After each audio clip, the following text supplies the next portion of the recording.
What's going on, y'all? Welcome back to the Straight Facts YouTube channel presented by the Up On Game Network and iHeartMedia. It's the guys again, James Jackson, Jake Galley, Kyle Sirik, populating the YouTube channel once again. And as we're starting to really get underway in this NBA season, we're going to check back and do kind of a rookie ladder and see how these rookies are progressing, because a lot of them are playing well. Some of them aren't playing as to what we thought they were going to based on draft status. So really quick before we get into it, the current odds to win Rookie of the Year, you have Scottie Barnes at plus 225, Evan Mobley at plus 275, Cade Cunningham plus 300, Jalen Green at plus 500. Some other flyers, Chris Duarte, Josh Giddey, Jalen Suggs all have their stamps plus 1,700 and plus 3,000 apiece. But we'll focus on the big ones because the big ones is obviously the names that we want to hit. And first of all, it's one of the surprises to me of the year, Kyle. Me and you talked about this as well. Scottie Barnes. Right. And it's probably the front runner for Rookie of the Year right now. But man is playing just absolutely great for the Toronto Raptors. 14.9 points a game, 8.1 rebounds, 3 assists on 49% from the field. So talk about Scottie Barnes, man, because that's number one on the rookie ladder right now, right? Yeah, I think his odds moved up because we just saw Evan Mobley get hurt. Even though we saw last year the NBA is not afraid to give the guy Rookie of the Year when he was hurt, right? Mm-hmm. But yeah, Scottie Barnes been hooping, as you said, surprised us. This is a guy I was low on. I thought Kuminga was better. I was wrong. I'll admit it. And this is the guy I've been most impressed of out of any of these rookies, just objectively. Not even just changing my opinion, right? Just like who has impressed me the most so far, it's been Scottie Barnes. Will his production drop off a little bit? I think it will. We're seeing Pascal Siakam come back now. That's the guy that's going to take the most shots on the team, most likely, if it's not Fred VanVleet.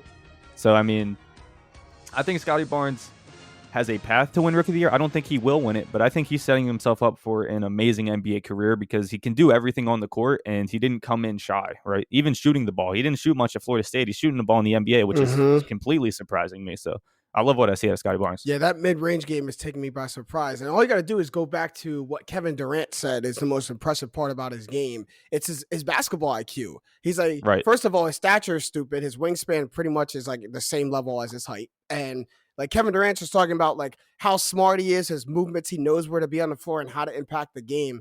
And for a rookie to come in and automatically know that is just super, super impressive. So we'll move down the rookie ladder a little bit, keep this train flowing. Because the next one, you just mentioned him, Evan Mobley. Probably through the first week of the season, that was the guy who everyone was like, he's going to win Rookie of the Year. Look how impactful he is on the Cavs team. The injury might set him back a little bit, but Jake, he's still playing like extremely well, man. Yeah, it's really a shame because he has perfectly fit into the Cleveland scheme, which we talked about a few episodes ago. The three big lineup that they're running, it's like not very conventional for today's NBA, but he's really been the key in that because despite him being like a center, maybe a power forward in some big lineups, he's able to almost act as as another wing. He can act as a wing on defense with how mobile he is. Defensively, it's been incredibly impressive. And then also his ability to knock down shots on offense. What I was worried about with him coming in, like he was a guy who I wasn't low on per se. I think he deserved to be a top 3 pick, top 4 guys who we had really talked about. But he's really impressed. 15.6 points per game, almost just about 8 rebounds per game. Like for a guy with his frame, I didn't think that was possible this early, but he's looked good. That's the big one. Yeah. I like seeing him and Jarrett Allen down low together. Like you said, playing so big, but those are probably 2 of the most athletic big men in the league. And maybe the 2 of the best defensive ones, to be honest. Jarrett Allen, not afraid to go to the rim. And Mobley has 1.6 blocks a game. And we know Jarrett Allen eats up that stat. I mean, so if one guy's not blocking it, the other guy's blocking it. Unfortunately, they're both hurt right now. But I think one thing that we can't look past here too is that he has the best stats of any of the rookies so far.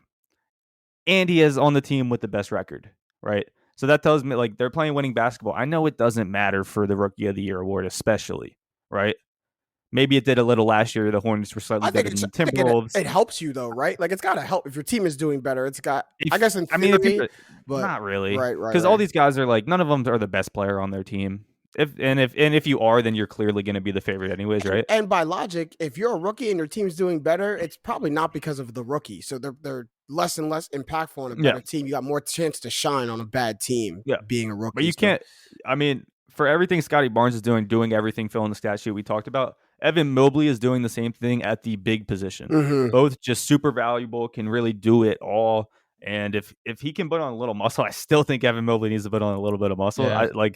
He's really going to set himself up for, I think, That's a a star lot in of this these league. guys, though. A lot of these guys really need to fill out. Yeah, but Barnes did it. Yeah, Scotty Diesel. He's different. He's He's a little different. Yeah. But I'm very surprised that Evan Mobley is having this success in the paint at his stature. Like I really thought like all the skill was there, the footwork was there, it was all there. It was just the physical presence, and you're going toe to toe with 7 foot, 220-pound guys. So you got to be able to hold your own. I didn't think he'd be able to do it this year, and he's absolutely doing it. The rebounds are there, the blocks are there, all the stats that suggest your stature are all there. So that's good for Evan. Incredible. That's good for incredible touch around the rim. Absolutely. Incredible. Absolutely. All right, we're going down the rookie ladder, and we're going now to the number 1 and number 2 overall picks, who, according to Jalen Green, have a little bit of rivalry. Cade Cunningham doesn't know it really exists. But we're going to start with Cade Cunningham on the Pistons. Took a little bit to get started this season, missed the first week, and then came back from injury. So didn't start until game 5, and then came back on a minutes restriction until game 8. But the last 3, he's picked it up: 20 points per game, 7 rebounds, 6 assists, 2.3 steals a game on 44% from the field. So the shooting percentage could be a little bit better, but he's a rookie on a terrible team. How much more can you expect? 20, that's fine for a point guard. 27 and 6. Yeah, 27 and 6. I'll take that, right, Kyle? 27 and 6. Shit, that's pretty much 27, 7 and 7. Yeah, like if you really look at the whole thing, right? Right. If you round up. And I will take 44% out of a point guard. That's still efficient shooting in my eyes. This is my favorite to win the Rookie of the Year. I know he got off to the slow start. I think it'll be him or Mobley. Like I said, Barnes is going to regress. He's only taking 10 shots a game now. Was taking 15 shots almost before Siakam came back. We'll see those numbers the same. The Pistons are 4-6 with Cade, 0-5 without him. They stink, right? They stink. That's nice. That's breaking news. We can put all the cards on the table. They stink. That's putting it nicely. But 4-6 with Cade, like rookie, really just starting his NBA career, and he's had some bad games. He's stepped it up lately, and I think he will, like, maybe not average 20 points a game this year, but he will be like 18 in my eyes, 17, 18 points a game this year, and just be a really solid player going forward. Cade's game needed the least amount of polishing for me coming into the league. And not coincidentally, he's the number 1 overall pick. His pace, his stature, his movement on a pick and roll and how to control the perimeter, to me, was kind of light years ahead of any guard that was in the draft. It was already at an NBA pace. Like, you see these other guys, these other guards coming in, a la like a Colin Sexton, a Jalen Green. They're running at 1,000 miles an hour, and you can't do that in the NBA. It's too tactical. Cade Cunningham always had that pace of play about him, and it didn't change. He looks like the exact same player he looked at in Oklahoma State, damn near the same play he looked at 2 years ago at Montverde. So it was already there. It's just he's just got to refine his skills. But the gap for him to get to his ceiling, to me, it's smaller than a lot of other people in this draft. Yeah. I've also been really impressed. And this is one thing we're going to talk about Jalen Green in a second that Jalen Green has not been able to do. But Cade hasn't had his full offensive arsenal and has still found a way to be really effective. He's only shooting 27% from the 3-point line this year. We saw last year he was the guy that could pull up from anywhere, especially in that Big 12 tournament. In the NCAA tournament, was just hitting shots from anywhere he wanted to win basketball. Yep. And that's a big part of his offense, and especially in the NBA where threes are even more important than college. He hasn't had that asset of his game work out for him, and he's still been very, very productive. And we can move to Jalen Green because he has not been as productive. Yeah, let's move to Jalen Green really quick. Well, Cade, just to wrap up the Cade point, who's going to take the ball out of Cade's hands on the Pistons? I have a question. Go ahead. I have a question too. So I do think Cade is probably in my eyes going to be Rookie of the Year. Who do you guys agree, or? I disagree. Who do you got? I think it's going to be Mobley, or, and this is my little sleeper, I really like Chris Duarte over in Indy. I did those first 3. Obviously, he was snapping in the first 3. He's coming down to earth a little bit, but he can't do it. Yeah, what he was doing isn't sustainable. But I would love it. I would love for someone unconventional like that to get the Rookie of the Year. I would love it. Right, and it can. So you remember with Malcolm Brogdon, when there is injury concerns or whatever, like there are these guys who can kind of sneak in. He's averaging 13.7 per game, so like I don't know. Yeah, I mean LeVert's. I was interested that he's still in the starting lineup now that LeVert's back. My flyer would be Jalen Suggs. I mean, he went for 21 last night. He has way longer odds at plus 3,000. Duarte is 1,700. I mean, you don't root for injury, but you just talked about it. If Cole Anthony gets hurt somehow, Jalen Suggs at plus 3,000 looks great. Yeah. I fully think it's tremendous. between these top 3 guys, but if there's someone that could do it, I like Suggs. Yeah, we can get Josh Giddey out of here. Who voted for Josh Giddey? Right. Who put Josh Giddey? Who voted- It's Lou Dort time over in Who OKC.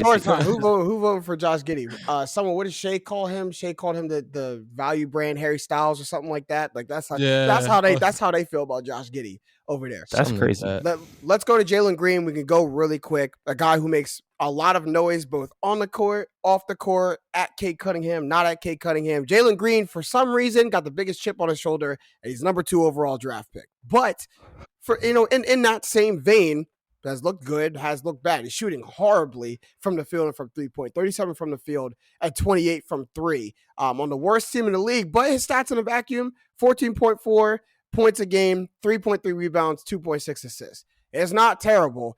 But for a man who's saying he deserved to be the number 1 overall pick, that's not what I want to see, man. No. Yeah, he well, first and foremost, you watch him play. There's 2 things that stick off the page. Wow, this guy has potential to be one of the best scorers, point blank, in the NBA, like one of the top 5 scorers in the NBA at his peak. And 2, the other apparent thing is this guy's way too skinny to be playing in the NBA right now. It is staggering how skinny he is compared to some of the other guys who are guarding him. But as you guys said, they're 1-10, I think. Mhm. 1 in something like that. They had 1 win this year, and it was against OKC.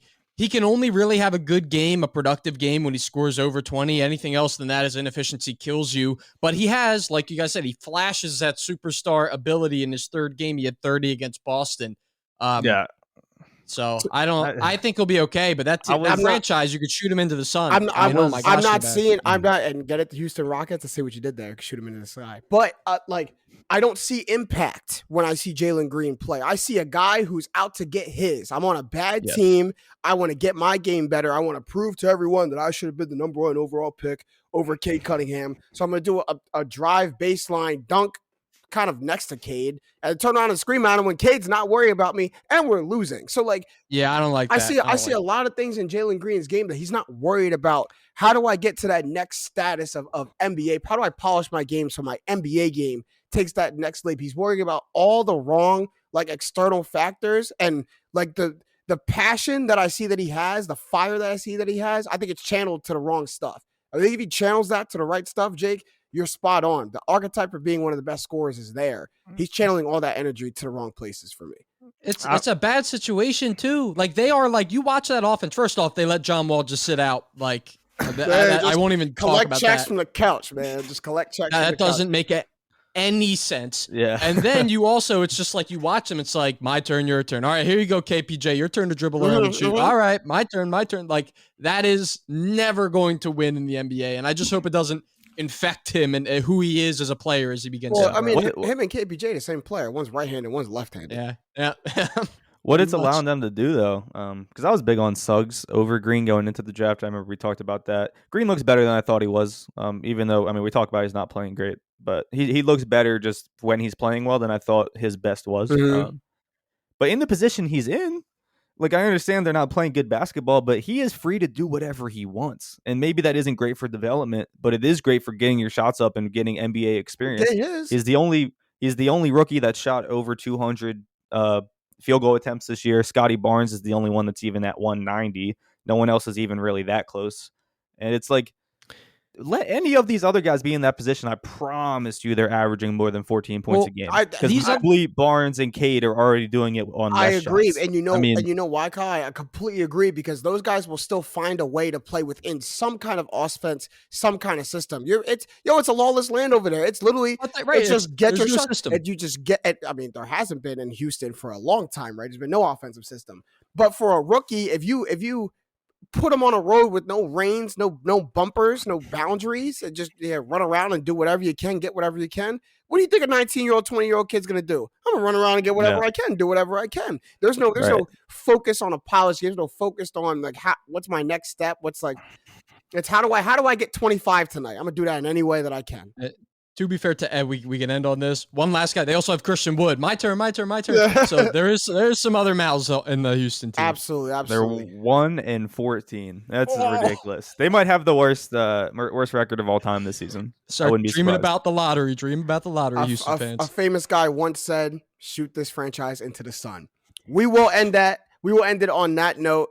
Thank you to my guys, Jake Galley, Kyle Sirik. As always, make sure you guys go like and subscribe to the YouTube channel. Great content coming out as always. And make sure you follow us and the Up On Game Network on iHeartMedia and Fox Sports Radio, because we're coming at y'all too. Jake Galley, Kyle Sirik, I'm James Jackson. These have been the facts. Straight up.